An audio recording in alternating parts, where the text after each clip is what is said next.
नमस्कार दोस्तों, मैं हूँ वंदना भारती और आप देख रहे हैं कमोडिटी इनसाइट्स। आज है 2 जुलाई और ये है मॉर्निंग एडिशन। लेकिन उससे पहले हम बात करेंगे 1 जुलाई की, जो काफी ज्यादा स्ट्रॉन्ग मूवमेंट लेके आया कमोडिटी में। और ये हुआ है केविन वॉश के स्टेटमेंट की वजह से और कुछ जो डेटा आए थे यूएस में। अब केविन वॉश के स्टेटमेंट में कल क्या इतना इंपॉर्टेंट था जो हम लोगों ने एक दिन में इतना स्ट्रॉन्ग मूव आता हुआ देखा गोल्ड प्राइसेस में, और 4132 की तरफ जाता हुआ देखा।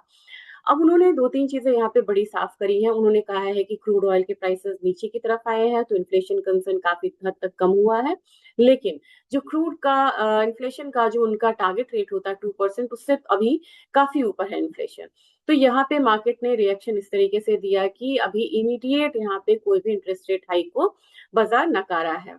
दूसरी चीज़ उन्होंने यहाँ पे कही है कि जो फेड है वो पॉलिटिकल प्रेशर में काम नहीं करेगा, इंडिपेंडेंट होकर काम करेगा। तीसरी चीज जो मुझे बहुत अच्छी लगी यहाँ पे, वो ये था कि उन्होंने कहा कि हम ट्रेडिशनल डेटा के अलावा हम नई डेटा को यहाँ पे फॉलो करेंगे, जिससे कि इमीडिएट अभी क्या इकोनॉमी में हो रहा है वो इंडिकेशंस जो हैं वो क्लैरिटी के साथ आए। तो ट्रेडिशनल डेटा के साथ साथ वो कुछ नए डेटा को भी यहाँ पे इंक्लूड कर सकते, इकोनॉमिक डेटा को, कि इकोनॉमी की हेल्थ कैसी है।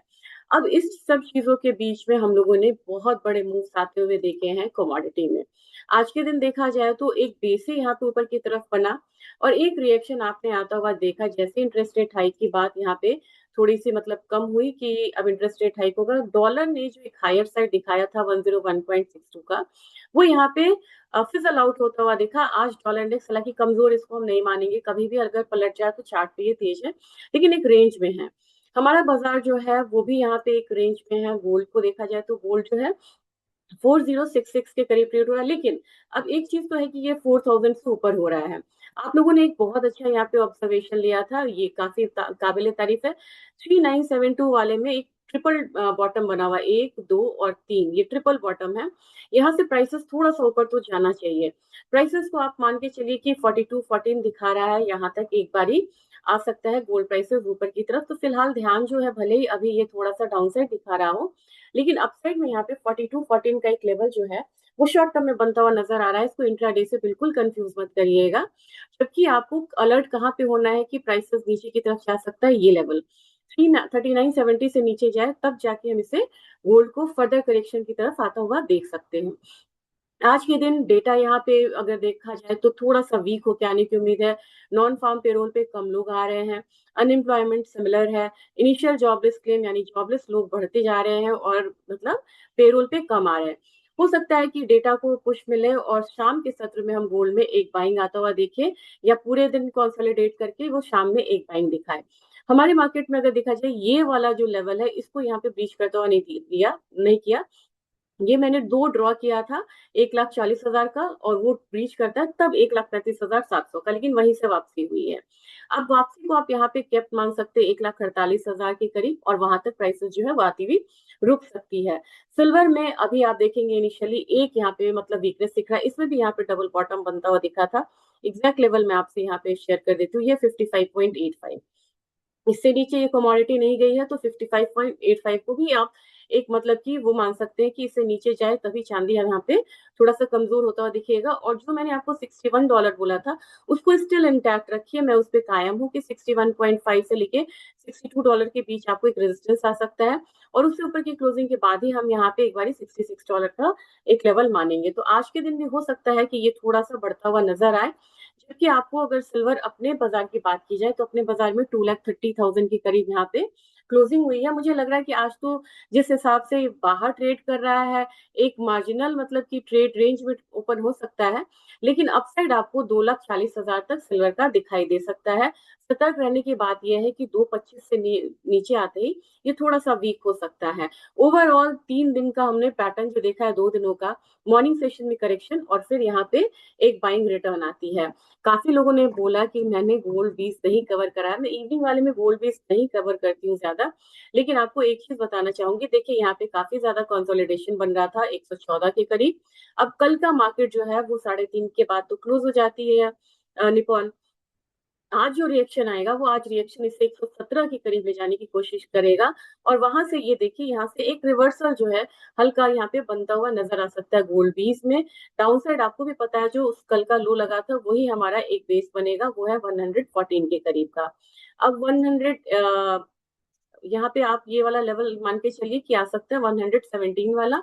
तो सिल्वर बीज में कल के मूवमेंट का कितना असर होगा ये भी देख लेते हैं, फिर मार्केट यहाँ पे आपको आगे बताने की कोशिश करूंगी। तो सिल्वर बीज में अगर देखेंगे 211 के करीब है, कल अच्छा खासा मोमेंटम आया था, तो धीरे धीरे आपको 220 के करीब सिल्वर जो है बीज वो जाने की कोशिश करती हुई दिखाई देगी। और वहां से लेके 220 से लेके 228 तक का मूवमेंट जो है, अगर ये रिवर्सल आता है तो यहाँ पे देखने को मिलेगा। क्रूड की बात करते हैं। क्रूड अब यहाँ पे $67, अगर आप याद करें पुराने वीडियो को रेफर करें, काफी मैंने बोला था वो आता हुआ दिखाई दे रहा है यहाँ पे।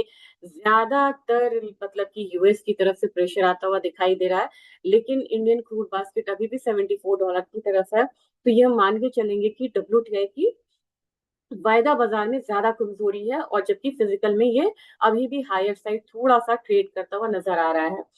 $65, $62 ये क्रूड ऑयल नीचे की तरफ आ सकता है।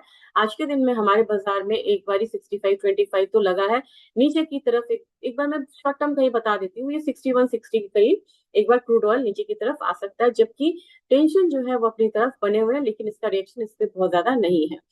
नेचुरल गैस ये लेवल से बढ़ ही नहीं रहा है, और जब तक ये 3.25 से ऊपर क्लोजिंग ना दे, यहाँ पे फिलहाल आप अवॉइड कर सकते हैं। 306 के करीब का यहाँ पे क्लोजिंग हुआ हमारे मार्केट में। मुझे लग रहा है कि जब तक 312 से ऊपर की क्लोजिंग ना दे, इसमें दोबारा बाइंग में ना जाए, क्योंकि बार बार वहां से रिटर्न आके यहाँ पे एक एसएल ट्रिगर कराने की कोशिश ये जरूर करेगा। आज के दिन अगर आप देखना चाह रहे हैं कि हमारे मतलब कि बेस मेटल काउंटर में किस तरीके का रुख हो सकता है, तो मुझे लग रहा है कि इसके लिए पहले आपको देखना होगा कि किस तरीके की मूवमेंट आ रही है काउंटर में। ज्यादातर आप देखेंगे कॉपर में हल्का यहाँ पे वीकनेस है, एल्यूमिनियम रेंज में है, जिंक रेंज में है, निकल यहाँ पे थोड़ा वीकनेस लिए हुए है। मुझे लग रहा है कि आपको वेट करना चाहिए, इनिशियली तो आपको कुछ करना ही नहीं चाहिए। और ओवरऑल डेटा थोड़ा सा खराब आया है और संभलता हुआ नजर आ रहा है क्रूड ऑयल नीचे है, फिर भी यहाँ पे एल्यूमिनियम एक बाउंस ले रहा है। बाउंस ले रहा है तो इसको 332 तक मानिए, उससे ज्यादा मत मानिए। मुझे लग रहा है कोई भी रैली यहाँ पे आगे जरूर रुकेगी 338 वाले लेवल पे। तो हल्का बाउंस यहाँ पे आप देख सकते हैं। जिंक की बात करेंगे, जिंक में मुझे 363 लग रहा है, आप लोगों ने सवाल करा था। जबकि डाउनसाइड लेवल अगर आता भी है तो 359 358 के करीब आ सकता है। कॉपर में कल एक हल्की रिकवरी थी, कॉपर मुझे लग रहा है कि इनिशियल एक वीकनेस दिखाएगा, 1280 तक फिर से आएगा। जबकि निकल जो है, निकल में वीकनेस आती है तो 1570 वाला जोन जो है वो आता हुआ हम देख सकते हैं। ये आज का अपडेट था, थोड़ा बड़ा हुआ क्योंकि काफी चीजें मुझे आपसे शेयर करनी थी। संभल के ट्रेड करिएगा, कोशिश करिएगा कि बेस मेटल में इनिशियली आप यहाँ पे कोई ट्रेड ना लें। अगर आपको ट्रेडिंग स्ट्रैटेजीज और ट्रिगर्स के लिए आपको यहाँ पे फॉलो करना है इस मार्केट में, और चाह रहे हैं कि कोई भी इमीडिएट वॉलेटिलिटी से आप बचे, तो प्लीज मेरे चैनल को जरूर यहाँ से एक बारी आप सब्सक्राइब कर सकते हैं, नोटिफिकेशंस ऑन करिएगा। तो जब भी बिग मूव्स आती है तो आपको यहाँ पे एक वीडियो मिल जाएगा, आपको गाइड करता हुआ कि मार्केट में ये मूव्स क्यों आई हैं और आपको क्या करना चाहिए। और इसके साथ साथ फिर मिलते हैं मिड डे एडिशन के समय में। Thank you.